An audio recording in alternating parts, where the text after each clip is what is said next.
सुप्रभात बच्चों। हिंदी की कक्षा में आप लोगों का पुनः स्वागत है।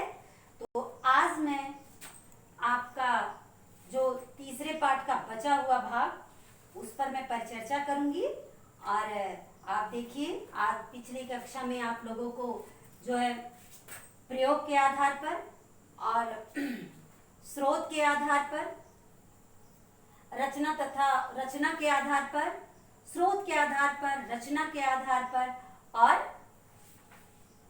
प्रयोग के आधार पर आपको शब्द के बारे में बताया गया था।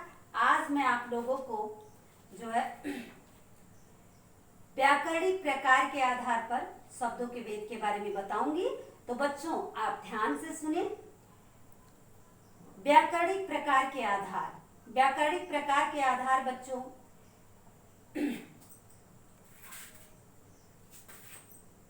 किसी भी भाषा को शुद्ध रूप से बोलना, पढ़ना, वह व्याकरण कहलाता है। व्याकरण का ज्ञान अगर हमें नहीं है बच्चों, ये आपको फर्स्ट क्लास से ही बताया जा रहा है कि यदि हमें व्याकरण का पूर्ण रूप से ज्ञान नहीं है तो हम अपनी भाषा को अच्छी तरह से बोल और लिख नहीं सकते हैं। अगर व्याकरणिक दोष है तो हमें लिंग दोष पाया जाता है, यानी लड़का है तो वहां क्या बोलना है, लड़की है तो क्या बोलना है, ये हम व्याकरण के ज्ञान से ही इसको सिद्ध कर सकते हैं। फिर उसके बाद में बच्चों संज्ञा में है।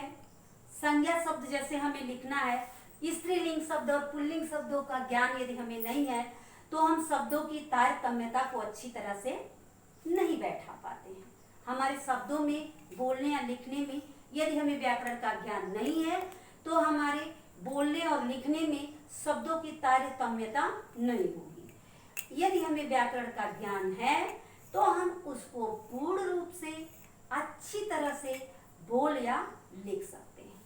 जैसे बच्चों यदि हमें व्याकरण का ज्ञान नहीं है, हमने हिंदी पढ़ी तो है लेकिन हमें व्याकरणिक ज्ञान नहीं है तो हम किस तरह से बोलते हैं। जैसे है हाथी है बड़ा जानवर एक, हाथी है बड़ा जानवर एक, हमने शब्दों को भी बोला बच्चों। और हाथी है बड़ा जानवर एक शब्द भी देखिए, वाक्य भी पूरा बोला, लेकिन क्या इसमें शब्दों की तारतम्यता है? नहीं है।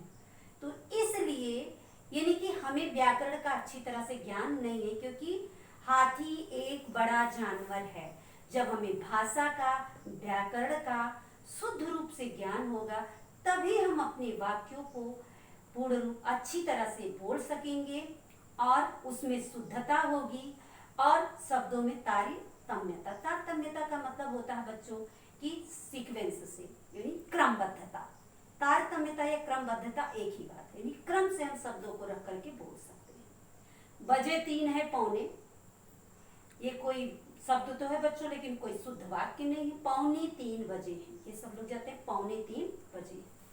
तो इस तरह से बच्चों कि शब्दों को शुद्ध रूप से बोलना, लिखना, पढ़ना, समझना या समझाना ही व्याकरणिक प्रकार कहलाता, व्याकरणिक आधार है। व्याकरण का ज्ञान यदि हमें है तो हम शब्दों को, अब व्याकरण में बच्चों क्या क्या है, संज्ञा है, सर्वनाम है, क्रिया है, विशेषण है, क्रिया विशेषण है, संबंध बोधक है, समुच्चय बोधक है, विस्मयादि बोधक। ये सारे शब्द व्याकरण के अंतर्गत आते हैं। यानी शब्दों को हम व्याकरणिक दृष्टि से 8 भागों में बांट सकते हैं। कौन कौन से? संज्ञा, सर्वनाम, क्रिया विशेषण, संबंध बोधक, समुच्चय बोधक और विस्मयादि बोधक। ये व्याकरणिक दृष्टि से हम शब्दों को इस तरह से, बच्चा, जानवर, मनुष्य, हरियाली आदि ये संज्ञा शब्द हैं। इसमें बच्चों आपके उदाहरण दिया हुआ है कि व्याकरणिक प्रकार करने वाले शब्दों को व्याकरण में एक वर्ग में रखा जाता है। इस दृष्टि से हिंदी भाषा में समस्त शब्दों को निम्नलिखित 8 वर्गों में बांटा गया है, जो मैंने अभी बताया बच्चों। तो यहाँ आप देख रहे हैं और आपके पुस्तक में एग्जाम्पल बहुत सारे दिए हुए हैं बच्चों। और फिर यहाँ दिया हुआ है निम्नलिखित 2 वाक्यों पर ध्यान दीजिए। अच्छा बच्चा सदा ध्यान पूर्वक पढ़ता है, अच्छे बच्चे सदा ध्यान पूर्वक पढ़ते हैं। दूसरे वाक्य में कुछ शब्दों में तो वाक्य को बहुवचन बनाते समय परिवर्तन आ गया, लेकिन कुछ में ये नहीं है। जिन शब्दों में परिवर्तन आया वे हैं अच्छे बच्चे पढ़ते हैं। अच्छा बच्चा पढ़ता है, अच्छे बच्चे पढ़ते हैं। तो एक वचन से बहुवचन बढ़ाने में इस तरह से शब्दों में परिवर्तन हो गया है। तो बच्चों, जिन शब्दों में परिवर्तन नहीं आया वे सदा ध्यानपूर्वक अर्थात भाषा में इस परिवर्तन के आधार पर भी शब्द निम्नलिखित दो प्रकार के होते हैं, विकारी, अविकारी। यानी जो शब्द परिवर्तित होते हैं वो विकारी कहलाते हैं, जो परिवर्तित नहीं होते हैं वे अविकारी कहलाते हैं। 7th क्लास में भी आपको बताया होगा अविकारी शब्द और विकारी शब्द। अविकारी शब्द वे हैं जो परिवर्तित नहीं होते हैं और विकारी शब्द वे हैं जो परिवर्तित होते हैं। तो इस तरह से विकारी शब्द हैं वे शब्द हैं जिनमें वचन, काल, विभक्ति, वाच्य आदि के प्रभाव के कारण विकार यानी परिवर्तन होता है। संज्ञा, सर्वनाम, क्रिया तथा विशेषण विकारी शब्द होते हैं। अविकारी शब्द वे हैं जिनमें लिंग, वचन, काल आदि के कारण कोई विकार यानी कोई परिवर्तन नहीं आता है। ये सदा अपने मूल रूप में ही प्रयुक्त होते हैं, है ना बच्चों। विकारी शब्द वे हैं जिनमें परिवर्तन होता है। तो परिवर्तन होने वाले शब्द कौन कौन से हैं? वे हैं वचन, काल, विभक्ति, वाच्य आदि। और अविकारी शब्द हैं, अविकारी शब्द हैं काल, लिंग, वचन, काल आदि, ये हैं अविकारी शब्द। तो बच्चों, ये था आपका व्याकरणिक प्रकार के आधार पर शब्द के भेद। अब आपका है अर्थ के आधार पर, 5वां है अर्थ के आधार पर शब्द के भेद। प्रत्येक शब्द का मूल अर्थ अवश्य होता है। हर शब्द का एक मूल अर्थ, जैसे देखिए आपके उसमें संस्कृत भाषा में दिया हुआ बच्चों पठ, पठ मीन्स पढ़ना। तो उसका मूल रूप संस्कृत में क्या है? हिंदी में पढ़ने का मूल रूप क्या है? पढ़ना, पठ है ना, पढ़ना, पढ़ना ही मूल शब्द है। प्रत्येक शब्द का मूल शब्द होता है। अर्थ की दृष्टि से शब्दों के निम्नलिखित 8 रूप हो सकते हैं। किसके? अर्थ के आधार पर।